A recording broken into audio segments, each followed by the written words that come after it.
Bonjour et bienvenue à l'émission Cœur à Cœur. Alors aujourd'hui nous parlons d'albinisme. J'ai ici quelques chiffres de l'Organisation mondiale de la santé qui nous disent que en Europe, il y a un cas sur 5000 de personnes qui sont atteintes d'albinisme.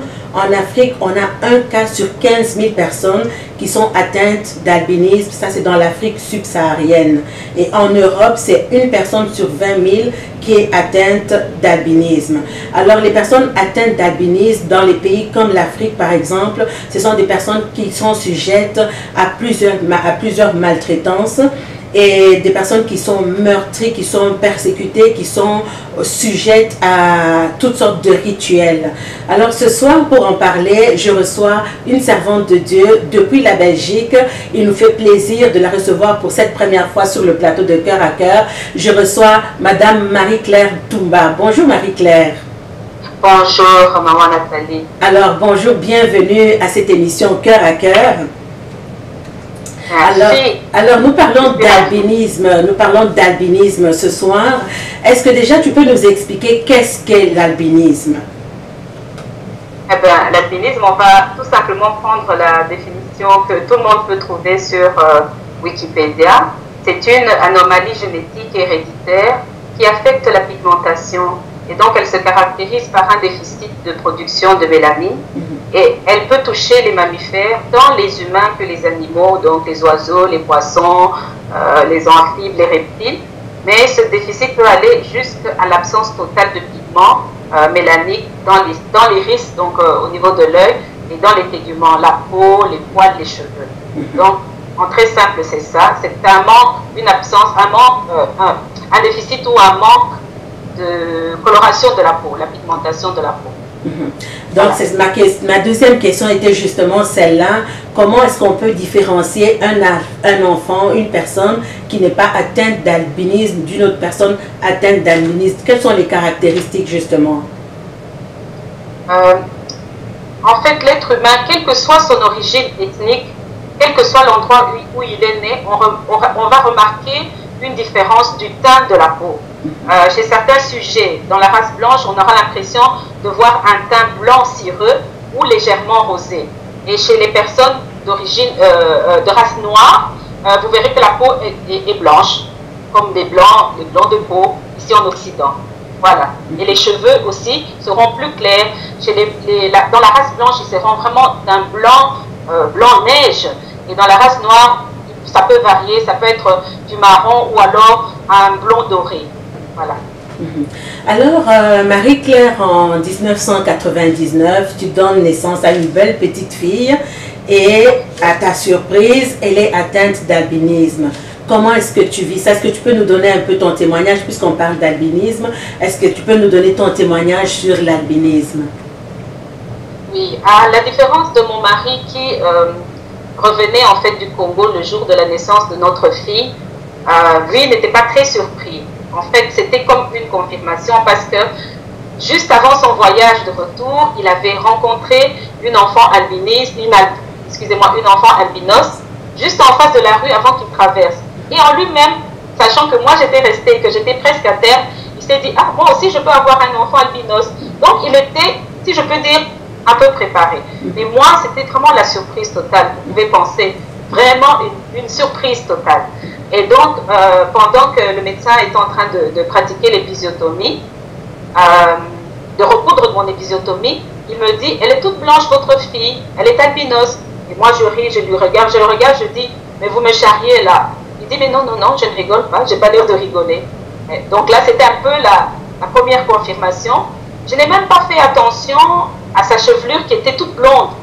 En général, quand les enfants naissent, je suis infirmière de profession, on voit que les cheveux sont couverts par un vernis, ce qu'on appelle le vernis caseosa. Et moi, je me disais que c'était ça, c'est comme une sorte de couverture, de protection, de gras comme ça, et qu'après, les soins, elle aurait l'apparence normale, habituelle, si je peux dire quoi.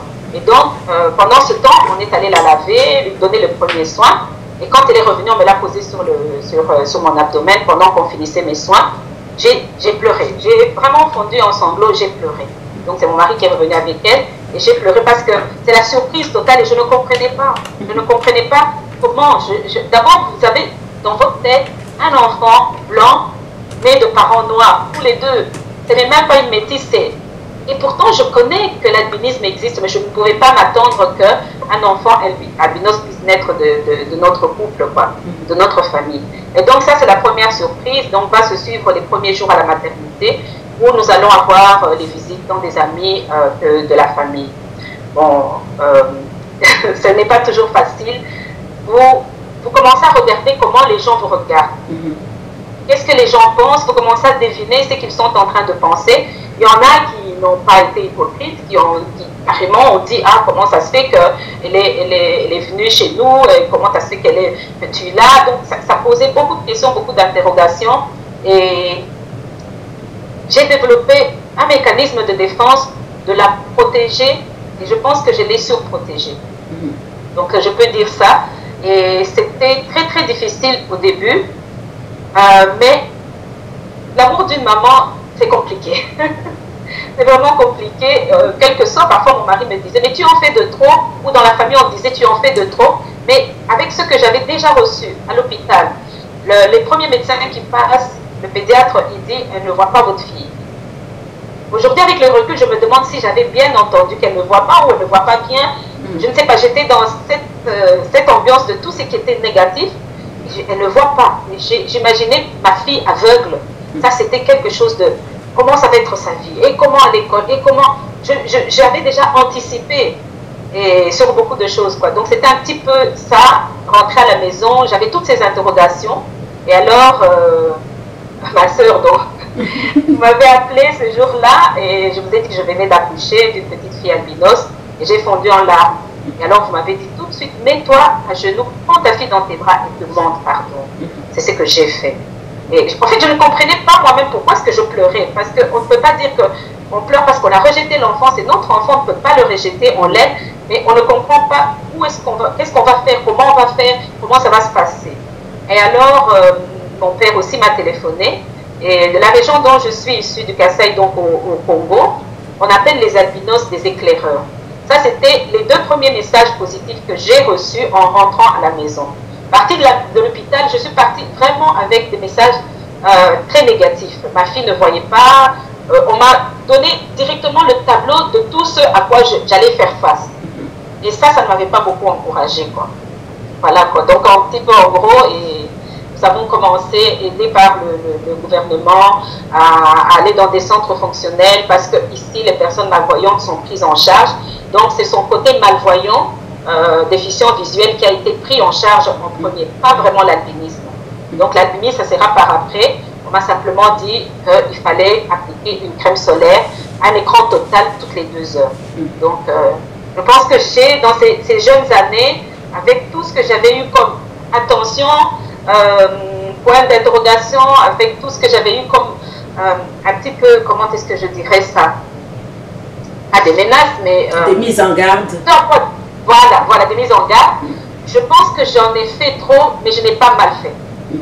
Parce qu'aujourd'hui, elle se prend bien en charge toute seule, elle est informée et elle s'informe. Et je pense que j'ai bien fait, peut-être entre guillemets, de faire trop. Je pense qu'une mère ne fera jamais trop. Voilà. Mais justement, une de mes questions, effectivement, c'était comment la famille a accueilli cela. Déjà, on voit que ton mari a déjà accueilli ça bien. Il était comme préparé à ça. Mais le reste de la famille, Bérénice, ta fille s'appelle Bérénice. Alors, Bérénice a un frère. Comment le frère a accueilli cela? Comment la grande famille a accueilli cela? Comment l'entourage même? Parce qu'on ne parle pas seulement de l'entourage restreint. Même l'église, l'entourage, les amis. Comment est-ce que les personnes ont accueilli cela? Oui. Dans la famille, d'abord, je vais commencer par le premier concerné. D'abord, mon mari, il a très bien accueilli parce que lui, il était préparé, si je peux dire ça. Et son grand frère, donc ils ont 6 ans de différence, et tout de suite, il n'a pas exprimé. Mais une fois rentré à la maison, il m'a demandé, maman, est-ce que Bérénice va redevenir noire? C'était une des premières questions à laquelle je devais faire face. Parce qu'on vivait quand on est rentré, on vivait un peu dans un silence. On était dans un non-dit. Ne rien dire, ne pas parler.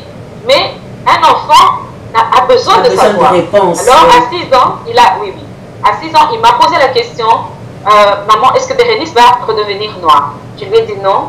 pour devenir noire. On ne peut pas. Elle n'était pas noire, elle n'est pas née noire. Elle est née de nous qui sommes de race noire, mais elle est née avec la peau blanche. Je vais t'expliquer. Elle n'a pas de couleur. Regarde, je l'ai expliqué avec les fleurs. Il y a des couleurs, des fleurs de telle ou telle couleur. Il y a des personnes de telle ou telle race. Je sais que mon explication sur le moment n'était pas suffisante. Peut-être que ça lui a suffi pour son âge. Il a compris dans la diversité de tout ce qui est dans la création, hein, qu'elle allait rester comme elle était. Voilà, quoi. Ça c'était le premier dans mon entourage. Ensuite, il y a eu dans la famille, dans la grande famille, j'ai mes frères et mes sœurs. Ça s'est très bien passé. Bérénice était vraiment le chouchou. Elle était le chouchou de tous les enfants. Elle était différente. Quand je dis que j'en avais trop fait, j'avais placé dans chaque maison un petit peu un tube de crème solaire. Je n'ai pas voulu garder ma fille chez moi, mais comme on est habitué, on est une grande famille, je l'envoyais chaque fois, très souvent, chez ses cousines, ses oncles et tantes. Et là, il y avait consigne quelque part de toujours utiliser la crème solaire quand on sortait. Toutes les 2 heures, j'ai insisté sur ça, je rappelais à chaque fois. Elle en avait un tube dans son cartable, et voilà quoi. Mes amis et les personnes de l'église, donc je peux donner un témoignage, je n'ai pas toujours reçu un retour positif. Mais ça, ce n'est pas grave, c'est l'ignorance. Aujourd'hui, avec le recul, c'est l'ignorance. Dans l'église, parfois, il y a certaines mamans, je ne parle pas de l'autorité, certaines femmes qui m'ont dit, oui, mais il faut lui mettre de l'auto-bronzant, il faut lui colorer les cheveux, hein, comme ça, elle aura l'air d'une métisse. J'ai dit, mais ce n'est pas une métisse. Ce n'est pas une métisse. Je me refusais à nier son identité. Elle est née comme elle est, je ne peux pas la changer. Je nierai. La parole de Dieu nous dit que Dieu est le potier, nous sommes des vases. Oui. Mais je ne peux pas corriger Dieu. Il a voulu ainsi, et donc moi je devais l'accepter, et mon entourage devait l'accepter, ne devait pas m'influencer en quoi que ce soit. Pour ça, j'ai vraiment tenu ferme.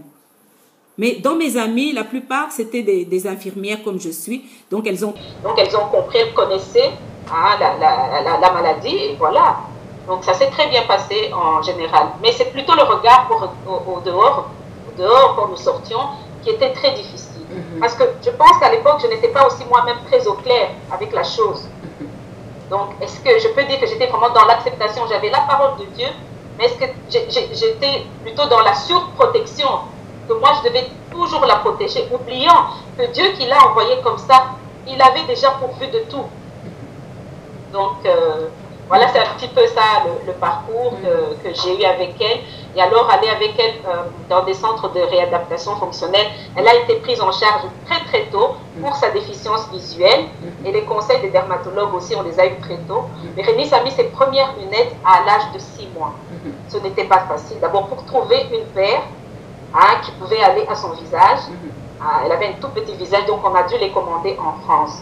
Donc, c'était ce parcours-là, d'aller. Le centre de réadaptation fonctionnelle, en fait, aide l'enfant à utiliser le peu de vision qu'elle a. Maximiser vraiment utiliser le peu de vision qu'elle a. Parce qu'il faut dire qu'en général, une personne normale peut avoir une acuité visuelle de 10 sur 10. Alors là, vous voyez très bien, 8 sur 10 est déjà très bon. 6 sur 10, la vue est baissante. Mais Bérénice a 1 sur 10 à chaque œil. Donc, c'est un petit peu ça, donc, notre parcours. Et je peux donner aussi une anecdote par rapport à l'acceptation. Et ce qui m'a beaucoup aidé, nous étions une fois dans le bus, nous allions au centre de réadaptation fonctionnelle. Et Bérénice, je ne sais pas, j'ai senti le regard des gens qui était tellement pesant. Le bus était rempli. Le regard des gens me pesait, les gens regardaient. Moi-même, je faisais déjà la conversation des gens en eux-mêmes en disant comment c'est une enfant blanche, sa maman est noire. J'imaginais tout ce qu'ils pouvaient raconter. Et en un moment, elle m'a serré dans ses bras. Elle a dit, c'est ma maman. Et ça t'a encouragé. Ça a vraiment été une délivrance pour moi. Ça m'a beaucoup aidé. Et je ne l'ai plus caché parce que c'est vrai, comme je devais la protéger du soleil, je mettais chaque fois le parasol de la poussette au-dessus de la poussette, quoi. Mais je ne la cachais plus. J'appliquais simplement la crème puisqu'elle a protégé toutes les 2 heures. Et voilà. Là, un petit peu mon parcours. Alors, justement, quelquefois, parfois par quelques sœurs de l'église, parfois par quelques personnes qui sont ignorantes, tu t'es senti jugée ou blessée, c'est ce qui s'est passé? Est-ce que tu peux nous raconter un peu une anecdote des gens qui t'ont blessé pensant que c'était dans l'ignorance justement, ils pensaient que c'était une malédiction ou une conséquence de désobéissance? D'une désobéissance ou quoi, ou que j'avais trompé mon mari, parce que ça, j'ai déjà eu des gens qui avaient parlé de ça. Normalement, ça arrive quand tu as trompé ton mari. Ça, c'est des superstitions de campagne, des choses qu'on pense dans nos sociétés traditionnelles africaines. Et ils ne connaissent pas ma vie. Comment ils peuvent dire ça, quoi? Ça m'a profondément blessée.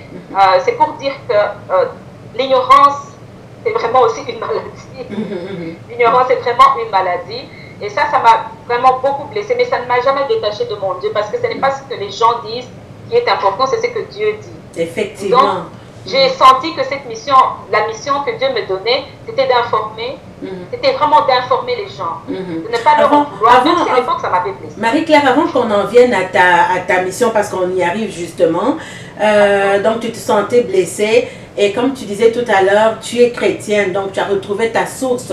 Tu devais te questionner également au sujet de Dieu, mais Seigneur, qu'est-ce qui est arrivé? Alors toi, tu as tiré ta source, tu as tiré ta réponse dans le Seigneur, et tu me parlais pendant qu'on faisait l'entrevue avant d'un verset qui t'avait marqué, qui va d'ailleurs motiver le but pour lequel tu cours pour le moment, la vision dans laquelle tu cours pour le moment. Alors, cœur à cœur, toi, tu as trouvé ta réponse dans le Seigneur. Quelle est donc la réponse que le Seigneur t'a donnée? Oui, comme tu le disais tout à l'heure, je suis chrétienne et je sers Dieu au travers de la louange et de la parole. Notre Dieu, un Dieu merveilleux, le Dieu créateur, Adonai, il a créé toutes choses belles. Amen. Ça, c'est vraiment quelque chose qui me fait du bien. Il crée l'homme à son image et selon sa ressemblance. Ça, c'est merveilleux. Et je trouvais ça que c'était vraiment un grand privilège. Et quand la Bible nous dit dans Genèse 1, au verset 27, qu'il crée l'homme à son image et selon sa ressemblance, tous les hommes, tous les humains sont compris dans cette création de l'homme. L'homme que Dieu crée, c'est Bérénice, c'est moi, c'est toi, c'est le Chinois quelque part, c'est nous tous. On est un bras, on est des doigts manquants. Dieu nous a envoyés comme ça. Et nous devons accepter, et nous devons être vraiment heureux de ce que Dieu nous crée si beau, dans notre diversité. C'est dans le psaume 139 que le psalmiste dit « Je suis une créature merveilleuse. Je suis une créature merveilleuse. » Et dans la Bible Martin, je l'avais noté ici, et la Bible dit « Mon âme le reconnaît bien, que j'ai été créé de cette manière si étrange et si admirable. » Donc, Dieu a pensé Bérénice, Dieu a conçu Bérénice, Dieu a créé Bérénice, et il n'a fait que l'envoyer au travers de nous. Mais qui suis-je pour dire à Dieu de corriger? Donc ça, c'est un verset qui me fait beaucoup de bien. Que nous sommes l'œuvre de la création de Dieu. Nous sommes vraiment l'ouvrage de ses mains. Avec attention, avec amour. Il nous a créés, façonnés. Et ça, c'est merveilleux. Donc, je ne pouvais pas, en me rappelant parfois certains dires de mes sœurs chrétiennes dans l'église où j'ai évolué avant, qui disaient que je devais lui mettre de l'auto-bronzant. Ça, c'est l'ignorance, parce que les albinos ne bronzent pas. Les personnes albinos ne peuvent pas bronzer. Au contraire, elles brûlent au soleil, et c'est un grand risque pour eux. Mais justement, ça c'est une des questions que j'allais te poser. Quels sont les problèmes auxquels sont confrontées les personnes albinos? Mais avant cela, tu parles de quelque chose d'extraordinaire. Et tout à l'heure, je te suivais, tu parlais que c'était une maladie. L'albinisme, ce n'est pas une maladie, mais c'est un manque de mélanine ou quelque chose comme ça. Peux-tu nous éclairer? Ce n'est pas une maladie? Certains dictionnaires parlent de maladie, on classe ça dans des affections héréditaires. Ok. Quand on parle de maladie, quand on dit maladie, c'est comme si on a attrapé ça. C'est ça. Oui, mais c'est une affection, on est avec... ce n'est pas une tare, ce n'est pas une catastrophe, ce n'est pas une malédiction, c'est juste un manque. Vous savez qu'il y a des personnes qui naissent avec un rein. Oui. Ce n'est pas une maladie. Il y a quelque part un déficit qui s'est causé, qui s'est créé au niveau de la formation des cellules. C'est des choses trop médicales pour que j'entre dedans, mais c'est juste une affection héréditaire. Donc ça peut venir dans les générations, sauter une génération. Il suffit que les deux parents soient porteurs du gène. Donc c'est génétique aussi. Alors, quels sont les problèmes auxquels sont confrontées les personnes albinos? Parce que tout à l'heure, nous allons entrer justement dans la mission que tu portes pour le moment. Quels sont les problèmes auxquels sont confrontées les personnes atteintes d'albinisme? Les personnes atteintes d'albinisme sont confrontées à deux grands problèmes. Le premier problème, d'abord, c'est la vue qui est déficiente. Je vous ai dit qu'un albinos, ça dépend maintenant de cas par cas. Pour ma fille, par exemple, elle a 1 sur 10 d'acuité visuelle à chaque œil. 1 sur 10, c'est vraiment très peu. Ça veut dire qu'elle ne voit pas, à 1 mètre, elle ne voit pas. Elle peut voir des ombres, des formes, mais elle ne voit aucun détail. Pour voir bien, elle doit approcher ce qu'elle lit vraiment à quelques centimètres de ses yeux. Ça, c'est le premier grand problème, c'est la déficience visuelle que peut connaître toutes les autres personnes non atteintes d'albinisme. Oui. Le deuxième grand problème, c'est le problème d'une sensibilité aux rayons ultraviolets qui sont contenus dans les rayons solaires. Parce que cette sensibilité peut faire qu'ils développent des cancers de la peau qu'on appelle les mélanomes. Et s'ils deviennent malins, on les appelle les mélanomes malins, ils sont fatals. Beaucoup d'albinos meurent à cause des cancers de la peau. Et aujourd'hui, justement, le Seigneur t'a éclairé par rapport à l'albinisme. Et j'aime bien, tu cites le psaume 139, c'est le verset 16 où David dit, tu m'as créé, je suis une créature merveilleuse. Et nous sommes toutes des créatures parfaites devant Dieu, quel que soit l'handicap, c'est même pas un handicap, quelle que soit la manière que nous sommes nés, nous sommes toutes des créatures parfaites devant Dieu.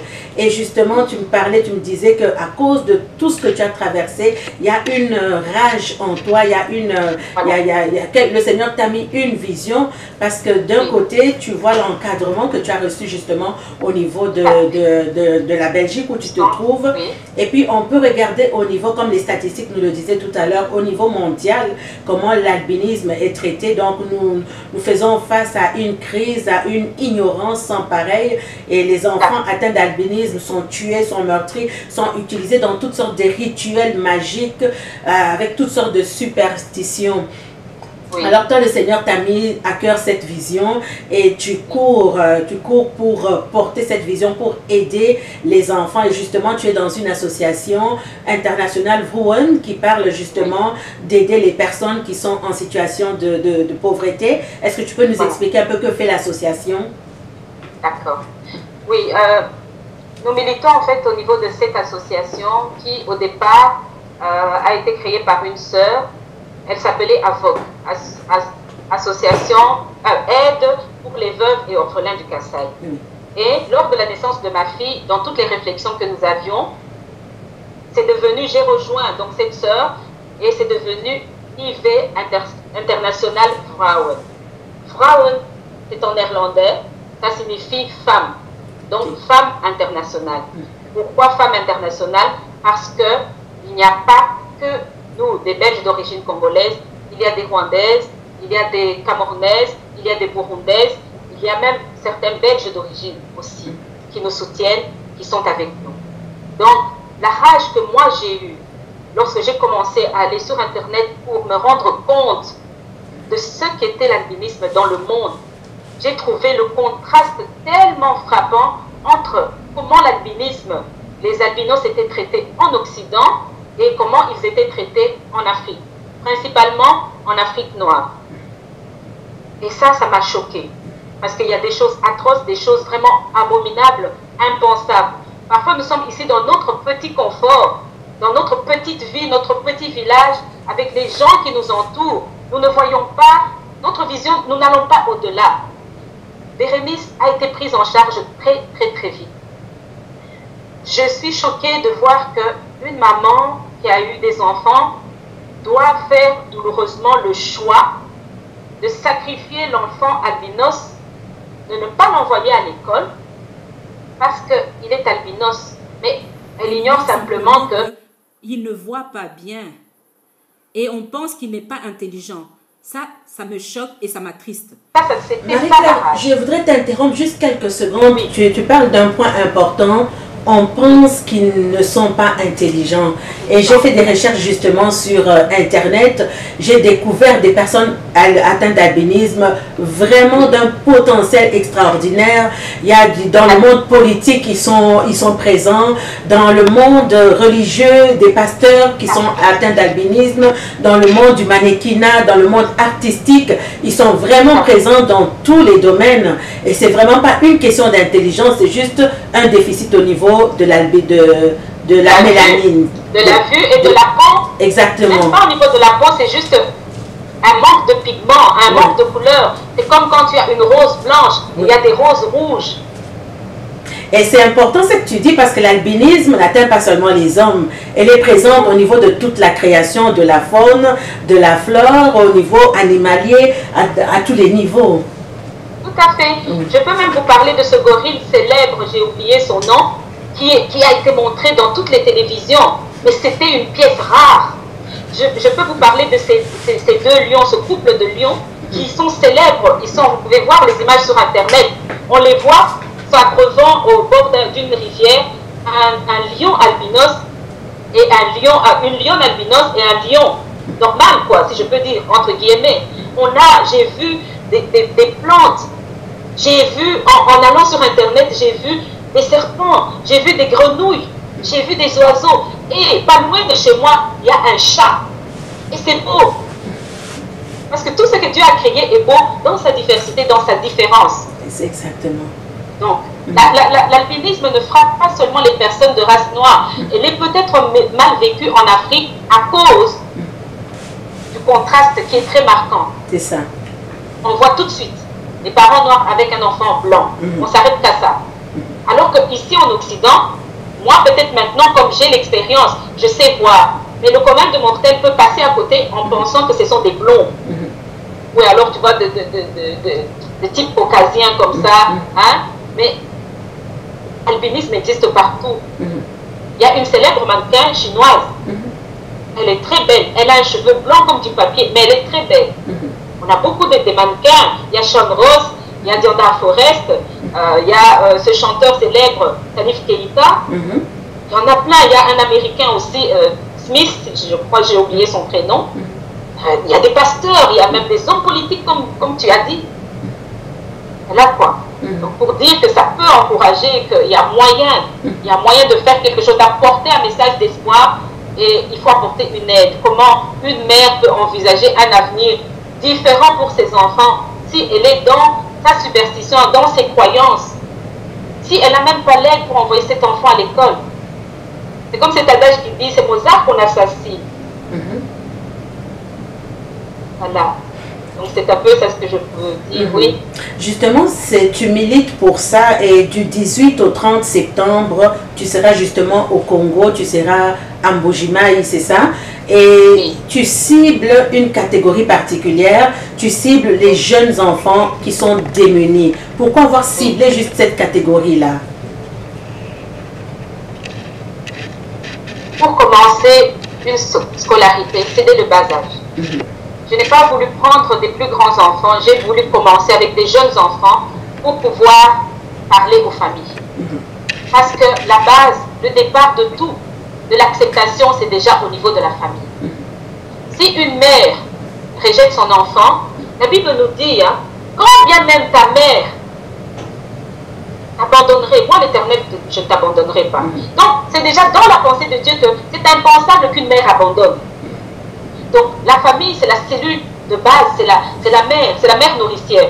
Donc, si un enfant, dès le départ, on peut commencer avec cet enfant à informer les parents, à informer la maman que tu ne dois pas avoir honte, tu ne dois pas te gêner du regard des gens. Tu dois emmener ton enfant à l'école, tu dois l'envoyer à l'école, mais seulement nous allons t'aider et te dire comment faire pour le protéger, pour protéger sa peau. C'est une éducation à la santé qu'on va apporter, hein, pour comment l'aider en voyant des dermatologues.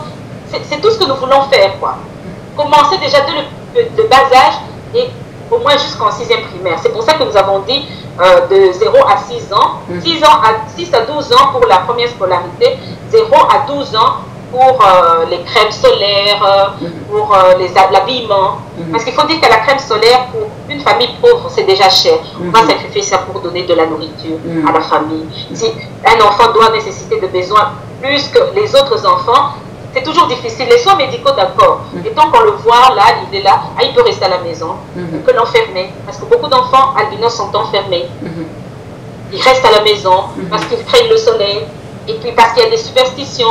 Vous passez sur la route, il y a des gens qui vous regardent et qui crachent comme ça. Tu vois, des superstitions pour dire que la malédiction ne meurt. Ce n'est pas une malédiction. L'albinisme n'est pas une malédiction. Et ça, je veux que nous commencions à le crier haut et fort, à informer les gens. Mais pour ça, il faut aller jusque là. Il faut aller dans les familles. Donc c'est ça en fait que, comme vous le dites, du 18 au 30 septembre. Oui. Alors, comment est-ce qu'on vous rejoint? Et avant de savoir comment est-ce qu'on vous rejoint, il y a des gens qui vont nous suivre de partout, autant en Europe qu'un peu partout dans le monde. Il y a des gens qui peuvent vouloir faire des dons. Comment vous faire ces dons? Comment vous rejoindre? Comment vous contacter? Autant en Belgique où tu te trouves, autant au Congo. Pour l'instant, ici en Belgique, nous avons créé une sorte de collecte de fonds, GoFundMe. Je peux vous envoyer le lien. Il y a un lien qui existe par lequel les bonnes âmes, les bonnes volontés peuvent donner de l'argent. Ça, nous avons besoin de l'argent déjà pour payer les frais scolaires. Pour l'instant, nous allons prendre en charge une vingtaine d'enfants. On paye les frais scolaires toute une année scolaire. Nous payons les objets classiques, donc tout le matériel, et nous payons l'uniforme. Parce qu'au Congo, les enfants qui vont à l'école ont un uniforme. La deuxième des choses, nous apportons un lot de crème hydratante, de crème solaire, écran solaire. Et nous avons reçu aussi des dons, des lunettes. Pour l'instant, je ne sais pas vraiment comment ça va servir, mais c'était une bonne âme, un opticien qui s'occupe de Bérénice, qui a donné un lot de lunettes pour enfants en ciblant à peu près le problème de Bérénice, de la déficience visuelle au niveau des enfants albinos. L'objectif est de, sur place, contacter un ophtalmologue et un dermatologue pour faire un check-up de chaque enfant. Mais il faut que nous soyons sur place. J'ai déjà quelques contacts avec une dermatologue. Je vais prendre des contacts avec une dermatologue à Kinshasa et qui est attachée un petit peu à la famille et on verra dans quelle mesure ça peut se faire. Donc, comme nous ne savons pas amener tous les enfants sur Kinshasa parce que c'est là qu'elle se trouve, nous avons besoin d'argent pour au moins faire venir cette personne pour un temps sur Mbujimaï pour faire un peu un check-up de l'état visuel et de l'état dermatologique de chaque enfant. Comme ça, on peut suivre chaque enfant. Et quand on aura donné cette éducation à la santé par rapport aux crèmes, comment appliquer, un enfant qui est exposé au soleil, qui doit s'exposer au soleil parce qu'il doit sortir, il ne faut pas l'enfermer, il faut le couvrir le plus possible. Les bras complètement jusqu'aux mains et de préférable porter des pantalons ou des jupes longues. Si ce n'est pas possible, les parties exposées doivent être protégées par un écran total toutes les 2 heures. Éduquer les enfants à le faire. Ça, c'est vraiment très important. Le besoin, nous l'avons vraiment un besoin en argent. Les bonnes volontés comme les crèmes solaires qui sont préconisées pour les peaux intolérantes au soleil, c'est des crèmes écran total à indice 50 plus. Indice 50 plus, c'est ça, c'est selon les normes européennes. Et je pense que ce sont les normes internationales. Je ne sais pas du côté du Canada et des États-Unis ce qu'il en est. Donc ici en Belgique, selon les normes européennes, ce sont des crèmes à écran total indice 50 plus. J'ai vu sur Internet qu'il y avait une dermatologue italienne qui s'est engagée à fabriquer ces crèmes-là pour l'Afrique. J'ai essayé d'entrer en contact avec elle, je n'ai pas encore de réponse. Mais je me bats, je vais continuer à harceler et peut-être on pourra avoir ces crèmes sur place à faible coût. Donc voilà quoi. Alors aujourd'hui, avec tout ce que tu as traversé, aujourd'hui avec toutes les victoires que le Seigneur t'a données, aujourd'hui le monde entier te regarde, quel est le message que tu pourrais donner à une maman, à un homme, à une femme? Tout à l'heure, je parlais en disant comment a réagi la famille. La famille, ils ont réagi bien, heureusement, mais il y a des familles où le papa s'enfuit La maman est obligée de prendre en charge seule l'enfant. Alors aujourd'hui, si tu as un message à donner, autant à une femme, autant à une famille, un couple, autant à un enfant qui vit, qui est atteint d'albinisme, quel est le message d'encouragement que tu pourrais donner à quelqu'un aujourd'hui? Oui, d'abord à une personne albinos, un enfant ou un adulte, je peux dire tu es beau. Tu es beau parce que Dieu t'a fait beau. Et tu es une créature à part entière. Ne te cache pas, ne te sous-estime pas, prends ta place, ta part dans la société. Parce que tu as droit autant que les autres. Nous avons constaté qu'ici en Belgique aussi, certaines personnes albinos se cachaient parce que j'ai assisté à des conférences avec une Camerounaise, une Belge d'origine camerounaise, Annie Mokto, que j'ai rencontrée sur Facebook. Et elle disait le gros problème, moi qui suis moi-même albinos adulte, j'ai du mal à les attirer pour qu'on puisse faire quelque chose ensemble. Ils se cachent. Il y a encore beaucoup à faire même ici en Belgique. À des parents albinos, à ceux qui ont dans leur entourage un enfant albinos, commencez par l'aimer. C'est la preuve que vous l'acceptez comme Dieu l'a créé.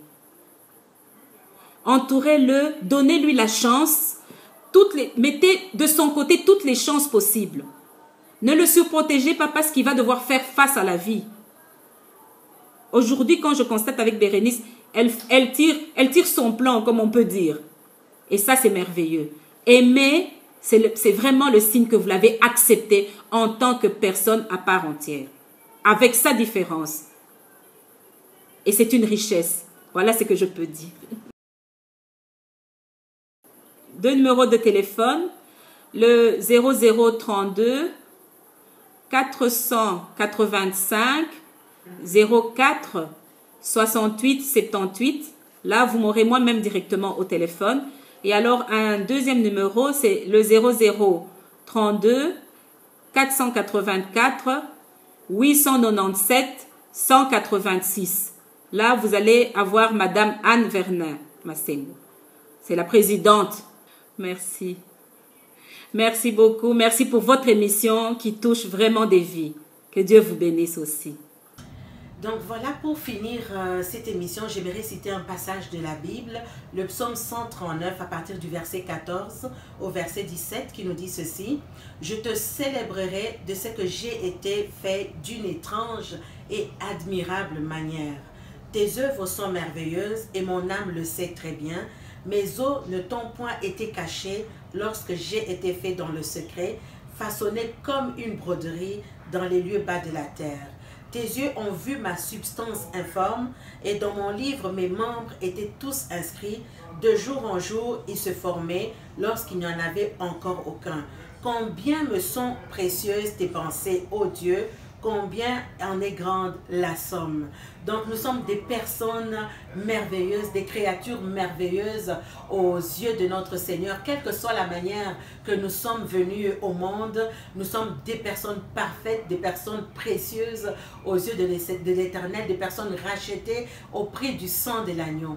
Alors Marie-Claire, merci beaucoup d'avoir accepté de partager ton témoignage avec nous. Et j'espère que cette vidéo va atteindre le plus de personnes pour que les personnes aient le regard de Dieu. Il a fallu que tu aies le regard de Dieu pour qu'il y ait une transformation. Alors au travers de cette émission, nous espérons que les personnes aient le regard de Dieu par rapport aux personnes atteintes d'albinisme et que tout le monde soit sensibilisé par rapport à cette cause. Encore une fois, merci d'avoir été avec nous, merci d'avoir partagé ton témoignage et que le Seigneur te bénisse. Aujourd'hui, nous parlons de deuxième chance. Mon invité, une femme de Dieu.